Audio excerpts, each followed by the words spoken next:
Gracias por la presentación y a Lipa por la oportunidad de estar acá reunidos. Primero disculpamos a Virginia. Ella no llegó por un tema de vuelos, tuvo retraso con los vuelos y no puede estar acá hoy.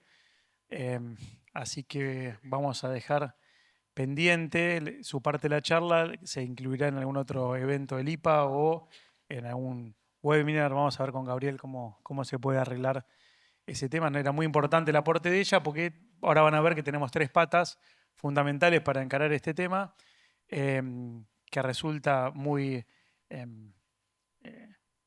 convocante y necesario de atender en virtud de un montón de eventos que venimos sufriendo y que tienen consecuencias muy importantes tanto en la productividad como también en la vida de las personas, ¿no? Y de las personas que trabajan en nuestras compañías. Un poco la idea es hablar de adaptación y resiliencia. Resiliencia se mencionó varias veces, no es únicamente a temas ambientales, sino que es ser resiliente ante distintas adversidades. ¿Podemos pasar? Entonces, yo solamente voy a poner un marco y vamos a dejar que hablen los oradores. Tenemos la definición de resiliencia, si quieren, vamos a ver, es poder responder y adaptarse con éxito a cambios disruptivos o cambios significativos, manteniendo funciones esenciales y recuperándonos rápidamente, ¿sí? Esa es la función específica que hoy estamos buscando incorporar en nuestros procesos y en nuestra compañía. Y un tema de cambio climático, el IPA tradicionalmente viene trabajando mucho en lo que es mitigación, gases de efecto invernadero, y hace muchos años que se trabaja en ese tema. Había quedado pendiente de siempre el tema de adaptación, es decir, bueno, es el otro lado de la moneda, ¿no? O sea, cómo podemos fortalecer la resiliencia de nuestras compañías y nuestras operaciones ante el cambio climático. Y ese es un punto que, a mi entender, siempre estuvo un poco demorado. Si ustedes se fijan, acá saqué McKinsey una encuesta que dice que solo el 17% de los CEOs encuestados a nivel global manifestaban tener en sus empresas iniciativas para proteger la fuerza laboral y los activos frente a impactos de cambio climático. Así que nos pareció importante poder plantear una primera piedra fundamental en cuanto a empezar a trabajar este tema con toda la industria, ¿no? Capaz que hay casos puntuales que ya lo tienen. ¿Me pasás? Entonces acá vamos a ver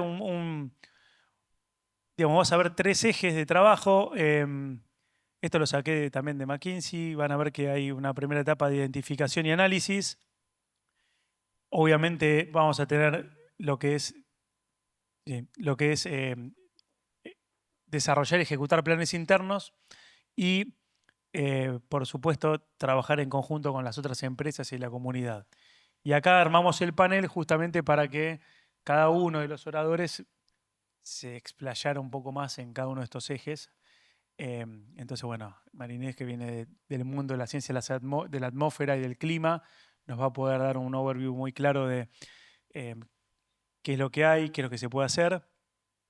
Juan Pablo viene de la industria, entonces, y conoce por dentro las compañías. La idea era que trabajara el tema de desarrollo, y nos quedó Virginia, del SEATS. Ella tiene mucho conocimiento en lo que se hace en integración entre planes de distintas empresas, que es otro eje clave para poder trabajar. Así que un poco está conformado de esa manera el panel, y está conformado de esa manera los puntos de entrada, digamos, a todo este tema. Así que no le robo más tiempo a la panelista y arrancamos con el primer caso que nos va a presentar Marinés.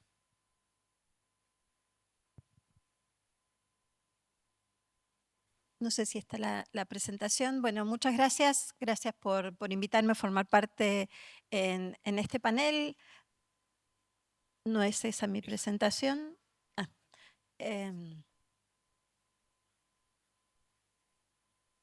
Yo vengo desde las ciencias del clima, y desde la academia, así que desde ese punto de vista es que les voy a hablar hoy y a contarles algunas cuestiones vinculadas con el cambio climático y en particular con respecto al cambio climático en Argentina. La próxima. La siguiente, por favor. Entonces, La primera pregunta que uno podría intentar responder es, bueno, ¿de qué forma se manifiesta el cambio climático en Argentina? Y el cambio climático en general. Entonces, la primera manifestación que tiene el cambio climático es a través de lo que nosotros llamamos un conjunto de amenazas o peligros, se usan los dos términos en la literatura, y es ese conjunto de fenómenos que impone la atmósfera, pero que tienen precisamente una capacidad de generar daños. Y cuando hablamos de daños, esos daños pueden infringirse sobre sistemas naturales, y en ese sentido pueden ser ecosistemas, o también sobre sistemas humanos, desde una obra de infraestructura, una planta industrial, una ciudad en su conjunto. Y estas amenazas que impone el sistema climático tienen que ver con cambios en los patrones de lluvia, en algunos lugares una tendencia a que llueva más, en otros lugares a que llueva menos, o que cambie la temperatura y particularmente los extremos de la temperatura. Y esto puede dar lugar a fenómenos como la ocurrencia de heladas o también como olas de calor o eventos de precipitaciones muy intensas. Por lo tanto, siempre que hablamos de amenazas y peligros desde el punto de vista del cambio climático, tiene que ver con la ocurrencia de fenómenos que están vinculados estrictamente con la atmósfera. Pero estas amenazas o peligros del cambio climático tienen consecuencias, y esas consecuencias son lo que nosotros llamamos los impactos y los riesgos que impone el cambio climático, y en ese sentido son aquellos efectos que estas amenazas pueden producir y por lo tanto generar algún tipo de daño. Por lo tanto, los impactos y los riesgos incluyen procesos erosivos de los suelos, o que cambien rendimiento de cultivos, o que se modifique la disponibilidad de agua, ocurrencia de eventos como por ejemplo incendios o pérdida de biodiversidad.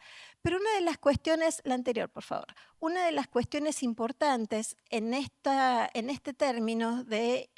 dos términos de impactos y riesgos, fíjense que yo usé amenazas o peligros como dos palabras sinónimos una de otras. Pero cuando hablamos de impactos y riesgos, nos estamos refiriendo a dos cuestiones que son diferentes. Los impactos se vinculan a aquellas consecuencias negativas que impone el cambio climático que ya están ocurriendo, que ocurrieron en el pasado, y por lo tanto pueden ser cuantificables, las podemos medir, podemos saber, bueno, en qué proporción disminuyó el rendimiento de un determinado cultivo, a cuántas personas afectó una inundación.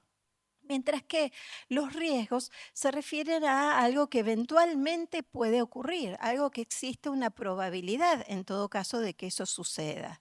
Y esta diferencia que tiene que ver con los riesgos, entonces algo que puede suceder a futuro, no es exclusivamente una cuestión temporal, algo del pasado o el presente en términos de impactos o riesgos en términos de futuro, sino que los riesgos significan algo que podría ser evitable o en todo caso que se pueden minimizar sus consecuencias negativas. Esto, en términos del cambio climático, este concepto de riesgos también puede ser implementado. La próxima.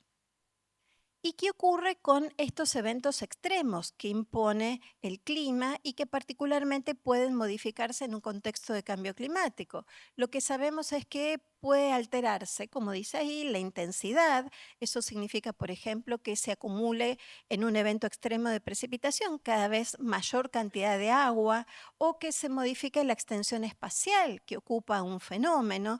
Tenemos, por ejemplo, eventos de olas de calor que ocupan cada vez más espacio. Tenemos la ola de calor, por ejemplo, el año 2013 en Argentina, que ocupó más de la mitad del territorio del país y durante varios días. Por lo tanto, también tiene que ver con la duración que tienen estos eventos y también la frecuencia en la que ocurren. Por lo tanto, como resultado de estos cambios en intensidad, extensión, duración y frecuencia, lo que esperamos la próxima es que entonces los impactos y los riesgos asociados también sean extremos. Pero una de las preguntas que surge entonces, la siguiente, es si, a ver si funciona, es si necesariamente la ocurrencia de un evento climático, meteorológico extremo, una ola de calor, una lluvia muy intensa, un fenómeno de sequía, necesariamente tiene que generar un desastre. Y en ese sentido la respuesta es que no. La ocurrencia de un evento extremo de la atmósfera no siempre da lugar a un desastre, sino que eso depende del umbral de tolerancia que tiene el sistema que está expuesto a ese evento meteorológico extremo. Por lo tanto, es importante conocer cuáles son esos umbrales de tolerancia, la siguiente, y en todo caso ver, a ver si avanza, perdón. Sí funciona. Entonces es importante conocer cuáles son esos umbrales de tolerancia y ver si tenemos también alguna capacidad de modificarlos y en todo caso ampliar estos umbrales de tolerancia. Por lo tanto, el riesgo, cuando hablamos en términos de qué es lo que puede pasar en el futuro, en un contexto de cambio climático, se va a componer de tres partes. Por un lado, los peligros que impone el clima o las amenazas, pero también cómo es la exposición del sistema y cómo es la vulnerabilidad de ese sistema frente al cambio climático. Y esa vulnerabilidad depende de la sensibilidad que tiene el sistema, pero también de su capacidad adaptativa. Entonces es en ese sentido donde se pueden implementar medidas y acciones para disminuir la sensibilidad, para incrementar la capacidad adaptativa. Pero para todo eso es importante tener conocimiento de cuáles son los riesgos que impone el cambio climático. Entonces, ¿qué sabemos con respecto al clima en Argentina? Y una breve introducción, siempre funciona, a cómo estuvo cambiando. Sí, entonces, sabemos qué estuvo pasando con respecto a la temperatura y eso es lo que muestra ese mapa. Estos son las tendencias de la temperatura entre 1961 y el año 2023, el último año en el que tenemos por ahora la información completa. Todas las regiones que aparecen en color rosa y rojo indican las regiones del país donde la temperatura estuvo aumentando y fíjense que eso, salvo en un eje del centro norte del país donde no hubo cambios importantes en la temperatura, hay una tendencia que progresivamente en el país se dé este proceso de calentamiento con asimetrías espaciales. La región de la Patagonia es donde más aumentó la temperatura. Si hiciéramos un promedio entre Patagonia y el centro norte del país, el aumento de la temperatura en la Patagonia duplica a la del centro norte del país. Y abajo está año a año cómo fue esa tendencia, los desvíos respecto del promedio 1961-2003 y se ve esto que progresivamente hay un aumento de temperatura. Las barras rojas indican años con temperatura por encima del promedio. Pero no solo está aumentando la temperatura, sino que claramente hay cambios en los patrones de precipitación, colores verdes donde la lluvia estuvo aumentando, amarillo donde la lluvia estuvo disminuyendo y de nuevo se ven estas asimetrías espaciales. En el centro norte del país, en este eje del centro norte del país, se ve una tendencia a la reducción de la precipitación, diferencias dentro de lo que sería la zona más húmeda de Argentina, una tendencia al incremento de la precipitación hacia el oeste del país. Y si ustedes miran el gráfico de abajo, año a año, si ven en el promedio habría una tendencia a que llueva cada vez más en Argentina. Las asimetrías espaciales son importantes, pero también se pueden identificar de alguna forma ciclos. No necesariamente tenemos un año húmedo, un año seco alternativamente, sino que se empiezan a ver como ciclos de 5 a 10 años que se convierten en ciclos más húmedos o más secos. La próxima. Entonces, si hiciéramos un resumen y dividiéramos al país en estas 4 regiones, fíjense que la región roja, que sería el centro-oeste de Argentina, lo que nosotros llamamos la región húmeda, una de las cosas que sabemos tiene que ver con el aumento de la temperatura, el aumento de la precipitación en esas regiones, pero también el aumento de los eventos extremos.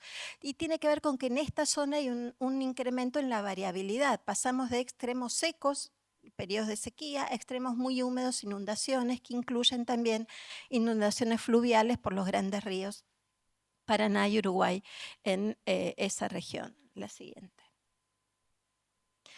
Si miramos la región amarilla, la región que llamamos centro del país, en esta zona, hacia el sur de esta zona hubo un aumento en la precipitación asociado a lo que llamamos el corrimiento de la frontera agrícola, pero también hacia el norte el otro extremo, que tiene que ver con la ocurrencia de sequías, y en este proceso de sequías y aumento de precipitación, corrimiento de la frontera agrícola, asociado cuestiones con la pérdida de biodiversidad. Con respecto a la región en verde, esa es una zona del país que la llamamos Andes en nuestro análisis climático, el incremento de la temperatura aparece como dominante y procesos de derretimiento de glaciares, y esto está vinculado también a cambios en los escurrimientos de los ríos de deshielo, la provisión de agua, no solo por cantidad, sino en el momento en el cual se produce este deshielo, que debido al aumento de temperatura se ve adelantando en el tiempo, la próxima.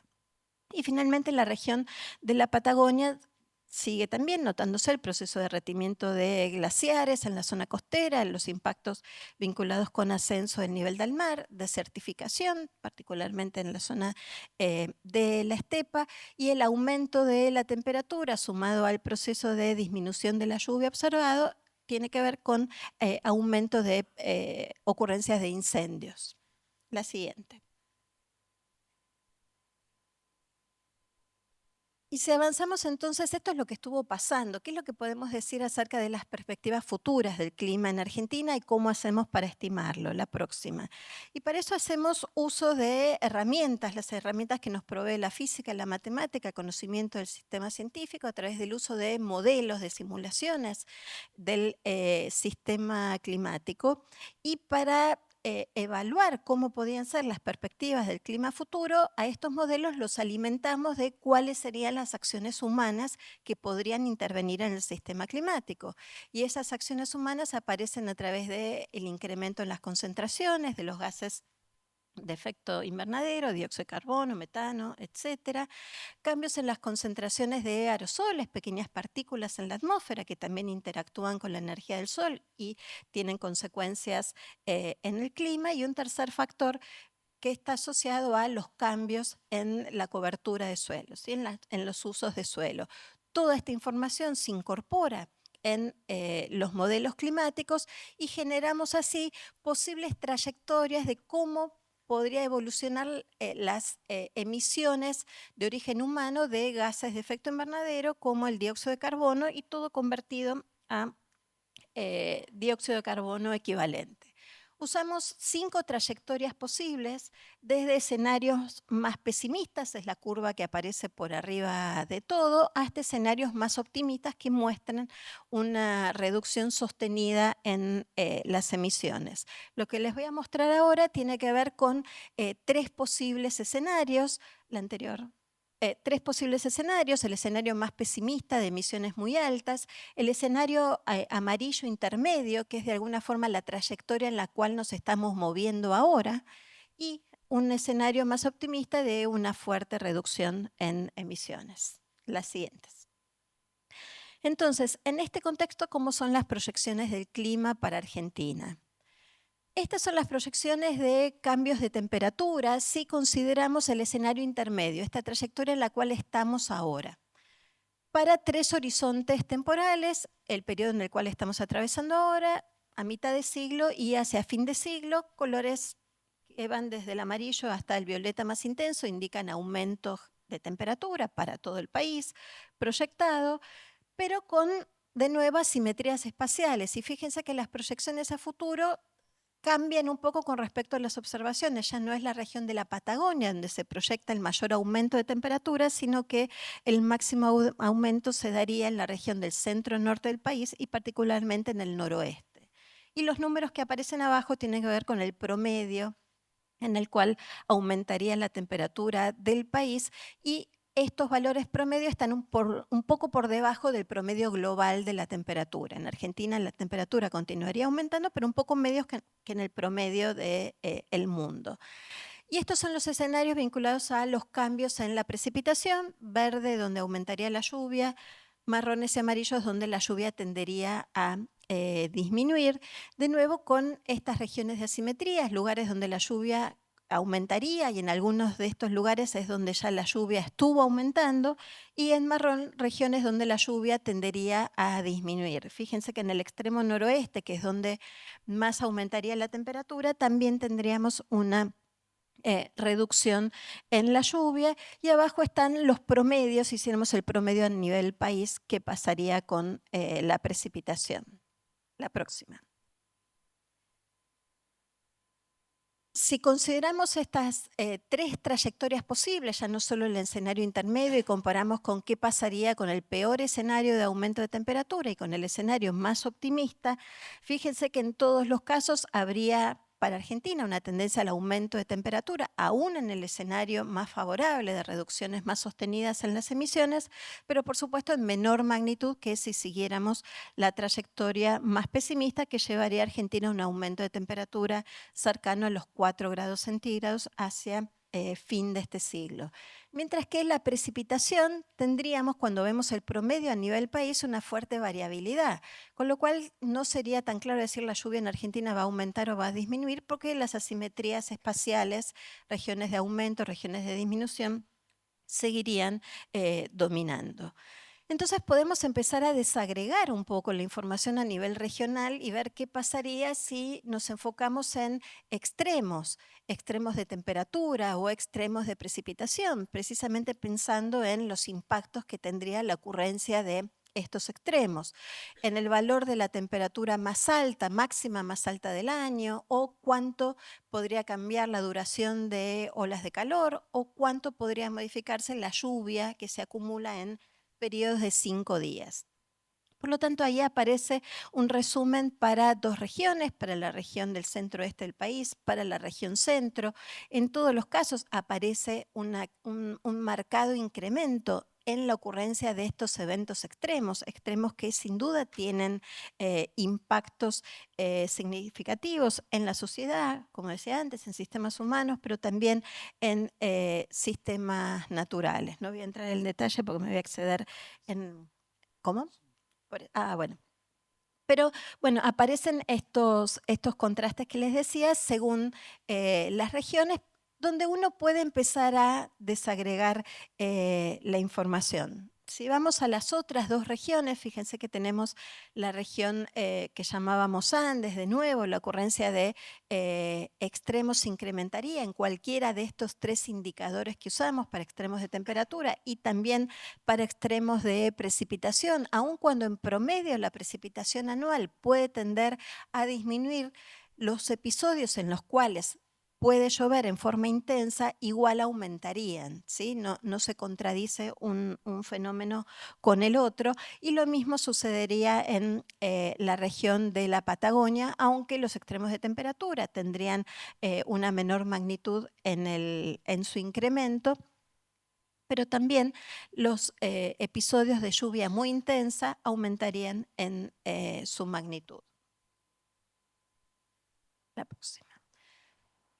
Pero es importante, cuando uno quiere tomar algún tipo de decisión para implementar medidas, ir desagregando esta información todavía más a nivel espacial. Cómo podemos pasar de datos que están a escala nacional a información a nivel regional a una escala más local. Entonces, un ejemplo de algunas cuestiones que sabemos, por ejemplo, para la ciudad de Buenos Aires, tenemos proyecciones de cómo aumentaría la temperatura en el área metropolitana de Buenos Aires, con algunas diferencias espaciales, aún ya cuando bajamos la información en esa escala, y cuánto podría aumentar también la temperatura dependiendo los escenarios de emisiones de gases de efecto invernadero que consideremos. La próxima. También podemos saber qué podría ocurrir con la ocurrencia de olas de calor y particularmente con la duración de estos eventos de olas de calor, y en todos los casos, aún en los escenarios más favorables, la duración de las olas de calor no solo serían más frecuentes, pero sino también más intensas y de mayor duración. Y otra de las cuestiones importantes es saber, bueno, qué pasa con la lluvia, un fenómeno que tiene características que son en general muy locales. En la ciudad de Buenos Aires sabemos que la precipitación estuvo aumentando y ahí tienen los promedios en el nivel anual, pero también a nivel estacional. La próxima. Pero otra de las cuestiones es entender qué estuvo pasando con los eventos extremos de precipitación. Si pensamos en términos de impactos, y ahí aparece cuánto fue aumentando la precipitación que se acumula en periodos de corta duración, periodos de 30 milímetros, de 30 minutos, perdón, y de 60 minutos. Y lo que sabemos es que esta intensidad de la precipitación también está aumentando. Si pensamos que, por ejemplo, la Ciudad de Buenos Aires tiene una capacidad de evacuar precipitación de 30 milímetros en una hora, si los sistemas de desagüe están absolutamente limpios, bien mantenidos, si llueve en una hora más de 30 milímetros, empiezan los anegamientos porque no hay capacidad de escurrimiento, y lo que sabemos es que si ustedes miran los valores en el eje vertical de cuánto llueve en 30 milímetros, en 30 minutos y en 60 minutos en Buenos Aires, tenemos también incrementos en la ocurrencia de estos fenómenos. Por eso es importante también entender qué estuvo pasando con estos eventos de lluvia muy intensas, y para eso analizamos lo que se conocen como las curvas de intensidad y duración y frecuencia, para evaluar precisamente cómo cambiaron primero en un periodo observado eventos que tenían una recurrencia de 10 años, ¿sí? Eventos que ocurrían una vez cada 10 años, la próxima.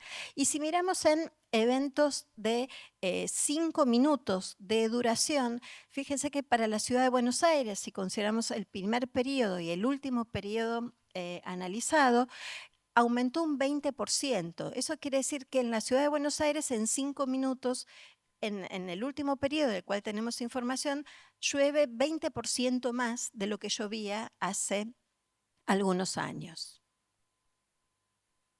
Y también podemos mirar qué es lo que podría pasar a futuro, generar las proyecciones a futuro de estas curvas para evaluar qué podría suceder entonces con estas precipitaciones intensas. Y de nuevo la próxima. Y de nuevo lo que tenemos que sobre estos eventos de lluvias de 5 minutos de duración, igual con una recurrencia de 10 años, esta precipitación continuaría aumentando y en este caso un 26% más. Lo mismo para otras duraciones, ¿sí? No puse los números para todas las duraciones, pero en todos los casos se ve esa curva desplazada hacia arriba que muestra esta capacidad de que en un mismo tiempo llueva cada vez más. Y eso se debe estrictamente a la física. Hay más temperatura significa más evaporación, más vapor de agua en la atmósfera, la atmósfera tiene más capacidad de albergar vapor de agua y por eso los eventos son cada vez más intensos. Ahí termino. Entonces, ¿cómo podemos disminuir los riesgos? Conociendo por lo menos los peligros y qué es lo que impone el clima. Y desde ese lado, podemos intervenir conociendo cuáles son las proyecciones de clima futuro, dependiendo de los distintos escenarios para diferentes horizontes temporales, pero también podemos bajar de alguna forma la escala de esas proyecciones, la siguiente, y conocer cuáles son las predicciones. Y cuando hablamos de predicciones nos referimos a una escala estacional, que es lo que podemos saber, qué es lo que ya la ciencia permite avanzar en qué podemos esperar para la próxima primavera, qué es lo que podemos esperar para el próximo verano, ¿sí? Son predicciones que nos permiten identificar regiones que pueden ser más secas o más húmedas o regiones con temperaturas más altas. Y finalmente, en el corto plazo también hay información cada vez más detallada y precisa acerca de los pronósticos y las alertas. Argentina fue incorporando una red de radares cada vez con mayor cobertura del país que permite tener información con anticipación acerca de cuáles son estas perspectivas en un horizonte temporal mucho más corto, desde avisos a corto plazo hasta 24 o 48 horas de información. Creo que estoy en el tiempo. Muchas gracias. Buen día, gracias por la invitación, gracias CIPA, gracias por la academia, la industria, hay muchos amigos acá, así que es bueno encontrarlos, es bueno verlos, así que muchas gracias también por la invitación. Siguiendo un poco, parecemos el panel mala onda, ¿no? Porque como que tiramos todo para atrás, pero bueno, es una realidad a la cual estamos sin duda enfrentándonos. Siguiendo con el tema resiliencia climática, esta es básicamente un poquito la agenda que vamos a conversar. Básicamente les traigo dos temas para proponerles. Uno es, ¿qué pasa con el mundo de los seguros con esto de los eventos catastróficos, ¿no? Cómo el mercado asegurador lo está viendo y de qué manera nosotros como compañías, nosotros como personas comunes digamos, que vivimos en esta sociedad que la está cada vez más afectada con aspectos ambientales, nos vamos a cubrir de determinados eventos. Y después, a nivel también una mirada interesante para la industria, ¿qué es la continuidad del negocio? ¿Cómo seguimos? Porque hoy ya no estamos ajenos de tener eventos ambientales, sean propios o por terceros, o por las externalidades que a veces suceden en las compañías. Con lo cual, también es importante empezar a prepararnos en esto de el cambio climático y la resiliencia climática. A ver si esto va cambiando. Permiso, me voy a poner por acá. Ahí vamos. O sea, no está animado, pasó de una, ¿no? No importa. La pregunta no es cuándo esto me va a suceder. La realidad es que esto ya nos está sucediendo a las compañías, ya nos están sucediendo a las ciudades, ya nos están sucediendo en nuestros hogares propios. Si no, preguntémosle hace un mes y medio atrás o hace un mes qué pasó en Zárate, hace 2 o 3 meses qué pasó con Bahía Blanca, qué pasó con los incendios de Córdoba, qué pasa, aquí siendo un poquito más lejos, con algunos fenómenos geológicos que están sucediendo en Chile, donde ocurrentemente vamos escuchando historias. Y si no, basta prender la televisión, donde esto antes parecía películas distópicas o películas de ciencia ficción, hoy la realidad es que necesitamos tener un plan, porque sea por nuestras propias operaciones a nivel industrial o sea por un tercero, sean por las externalidades que sufrimos muchas veces transnacionales o de otras empresas que quizás están operando del lado nuestro con otros niveles de estándares de seguridad y quizás parte de esas operaciones son afectadas, mis operaciones también. Esto es básicamente lo que el mercado, recién Inés algo lo comentaba, es lo que básicamente el mercado mira. Miradas de largo plazo son aquellos que responden quizás a miles de años. Nosotros no lo vamos a ver, pero sí vemos las consecuencias.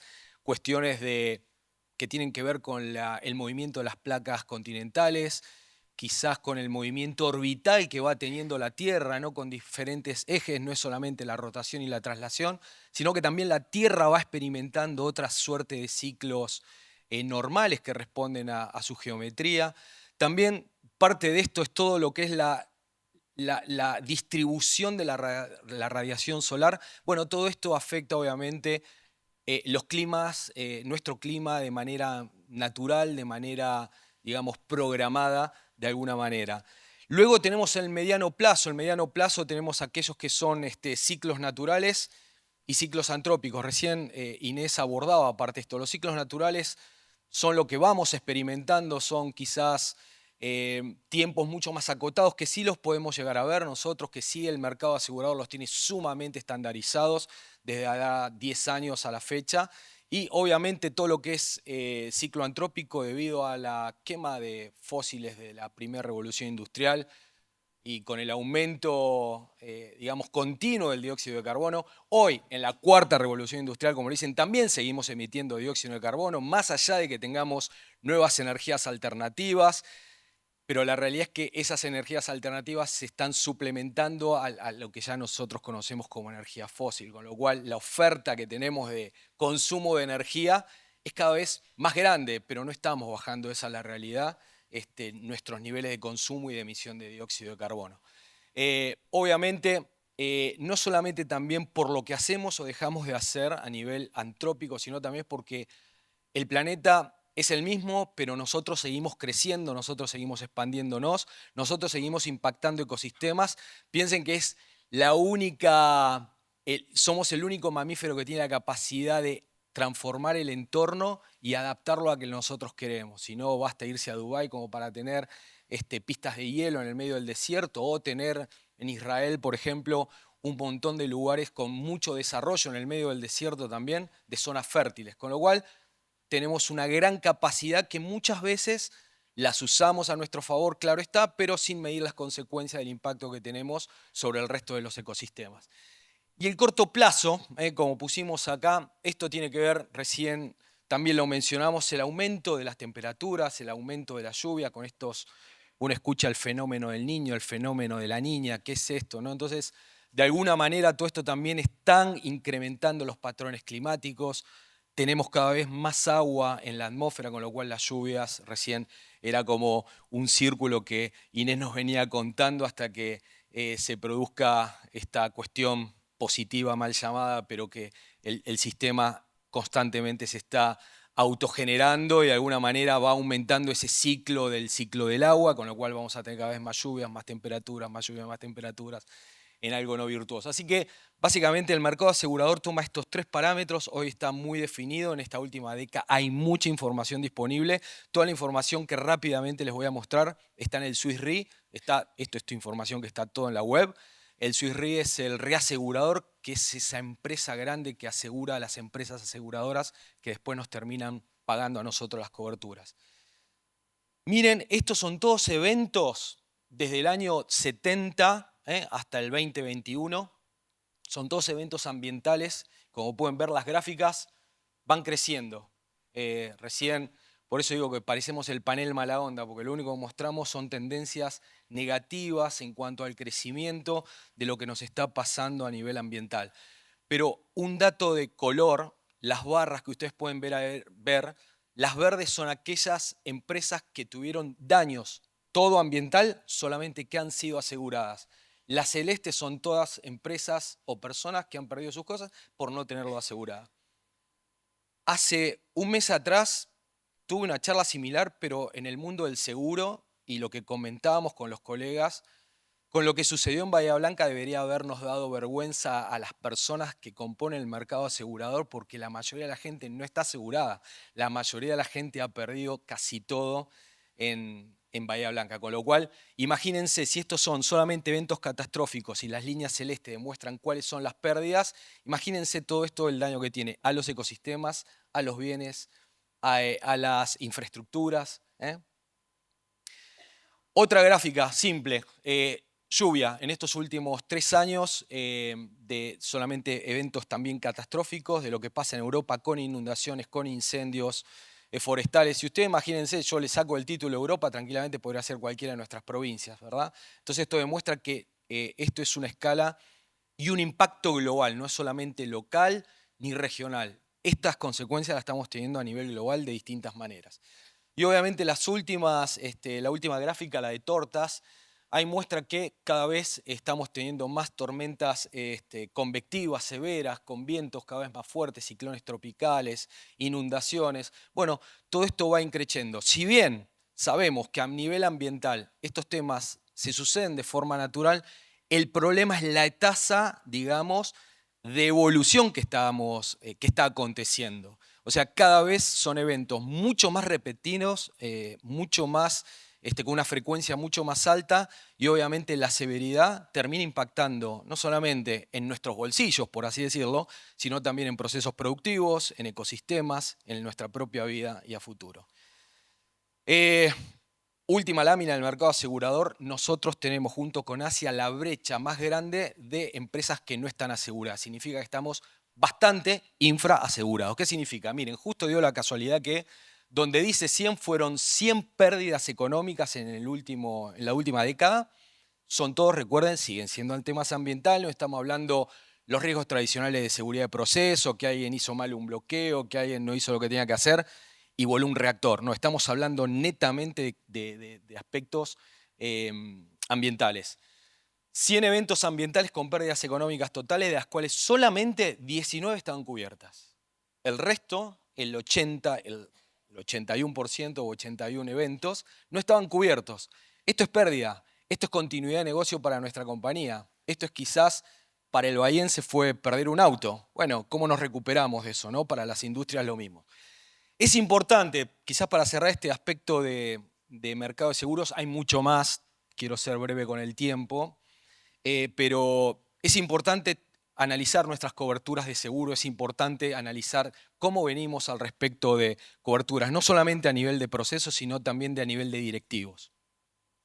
Después podemos seguir en el break, estamos abiertos a respuestas.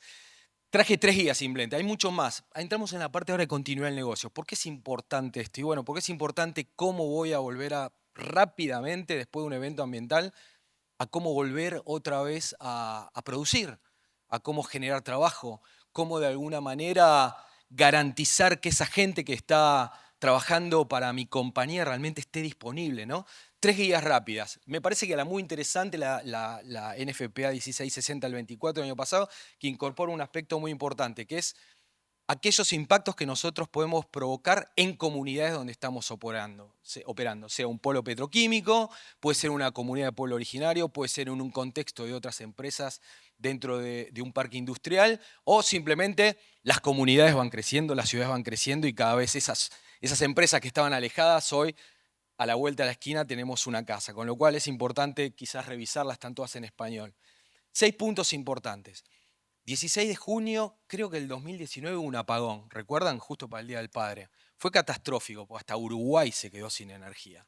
Bueno, es un escenario. Les traje como si fuera un análisis, un escenario de una interrupción involuntaria, momentánea, no planificada, de un evento, de un apagón, de un corte de energía eléctrico bastante grande. Bueno, básicamente, estos serían algunos de los componentes que yo tengo que tener en un plan de continuidad de negocios. Es mucho más extenso, simplemente lo trajimos a modo de ejemplo. ¿Qué sucedería si se me corta la luz, si tengo un ciberataque? ¿Qué sucede si tengo una inundación? ¿Qué sucede si tengo aguas arriba? Alguien modificó la escorrentería o los drenajes naturales de un determinado lugar, una empresa arriba, y me terminó modificando toda la escorrentía abajo y el agua me entró a la planta, se metió en un reactor, se metió en una pileta API, se metió en una pileta de tratamiento de efluentes. Eso a su vez colmata, termina impactando aguas abajo, con lo cual se imaginan lo que es la cadena de infortunios. Con lo cual, me parece que es importante sí conocer, analizar nuestro negocio, cuáles son aquellas áreas críticas. Recién los chicos de YPF mencionaron el tema de eficiencia energética, cuáles son hornos, calderas, generadores de vapor. Sabemos que son los que más consumen energía. Bueno, para este caso es lo mismo, saber cuáles son mis equipos críticos, cuáles son mis estratégicos para poder mantener el negocio. Y en base a eso, mantener un plan. Mantener un plan, sí, voy a contratar generadores eléctricos, si voy a tener una batería de UPS, si voy a tener un convenio con alguien de al lado, que justo hay plantas que tienen doble entrada de energía, hay plantas Bahía Blanca tienen un solo proveedor, con lo cual estamos un poco más complicados en esa zona. Pero digamos, empezar a buscar escenarios fuera de nuestra compañía también, a ver quién me puede proveer servicios, recursos, materiales, herramientas. Todo esto tiene que estar dentro de un plan. No tiene que ser gran cosa, el plan se pueden certificar o no, no importa. Lo importante es empezar a analizar qué es lo que a mi proceso, me va a afectar. Los 3 primordiales, recién estábamos hablando un poco de esto, pero es importante también que muchas veces uno piensa, uy, mi equipo crítico está el cracker, tal horno, tal... Y la gente, esto también alguien mencionaba recién, los chicos de PF también, la gente en primera persona. Tengo una inundación, tengo un problema ambiental, tengo un problema de corte, de calles, de rutas. ¿Cómo hago para llegar con mi gente? ¿Qué hago con la gente que ya tengo en planta? ¿Cuál es mi plan de comunicación interna hacia adentro de la compañía y sus familias? ¿Cuál es el plan de comunicación externa con sindicatos, reguladores, aseguradores, Secretaría de Energía o quien fuere? Mi plan de digamos, supply chain, cómo voy a despachar mis productos si es que los tengo, cómo voy a recibir los productos. Esa es una visión bastante compleja, integral, pero no es difícil y la tenemos que hacer para nuestra supervivencia como negocio. El cambio climático llegó, el cambio climático está proponiéndonos riesgos nuevos a los riesgos tradicionales que ya nosotros conocíamos. Le tenemos que sumar esta capa de riesgos porque tarde o temprano cualquiera de nuestras organizaciones vamos a pasar por un evento al respecto. Y bueno, mencionamos también que el seguro se convierte como una herramienta clave y podríamos decir muchas cosas más, pero les quiero agradecer el tiempo, la atención y la disponibilidad. Gracias.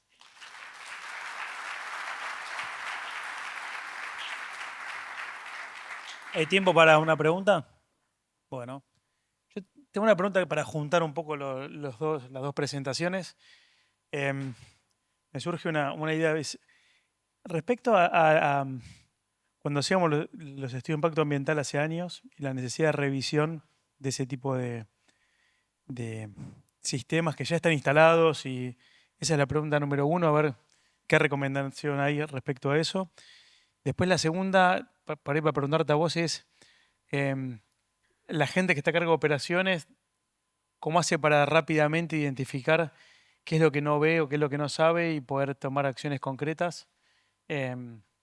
Siendo que esto es imprevisto, digamos, la línea de base es la imprevisión, la fuerza mayor, los eventos extraordinarios, con lo cual es muy difícil prepararse, pero por ahí, digamos, cómo hacemos para revisar y no perdernos el foco de las 3 o 4 grandes cosas que alguien que está a cargo de una operación puede hacer, por lo menos para estar tranquilo, dormir tranquilo y que la compañía, como dijiste, después pueda mitigar al máximo los efectos que tenga. Así que hago la pregunta respecto al cómo revisamos los estudios de impacto ambiental y qué necesidad hay, y vos por ahí me puedes contestar entre los dos las dos preguntas. A ver, con respecto a los estudios de impacto ambiental, siempre y desde el punto de vista de la evaluación de cada componente que se hacía del ambiente, la atmósfera aparecía en un análisis bajo condiciones estacionarias, que no había cambio a lo largo del tiempo de las variables, se describía el viento, de dónde era más frecuente y esas cuestiones, y ahora sin duda es imprescindible adoptar este criterio de que el clima ya no se comporta de manera estacionaria, sino que tiene tendencias, hay que conocer cómo son esas tendencias observadas, conocer las perspectivas futuras y esas perspectivas futuras en estas distintas escalas de tiempo que tienen que ver con evaluar si esa región, como se mencionaba antes, podía la variabilidad climática tener una componente importante en términos de consecuencias, ocurrencia de eventos el Niño, la Niña y otros fenómenos de la variabilidad climática y sin duda también los escenarios de cambio climático. Pregunta más simple, ¿no? Yo estoy operando en San Lorenzo, Santa Fe. ¿De dónde tomo la información? ¿Qué me tengo que asegurar que tengan en cuenta respecto al cambio climático, que antes no lo tenían? Por ejemplo, la recurrencia de la lluvia.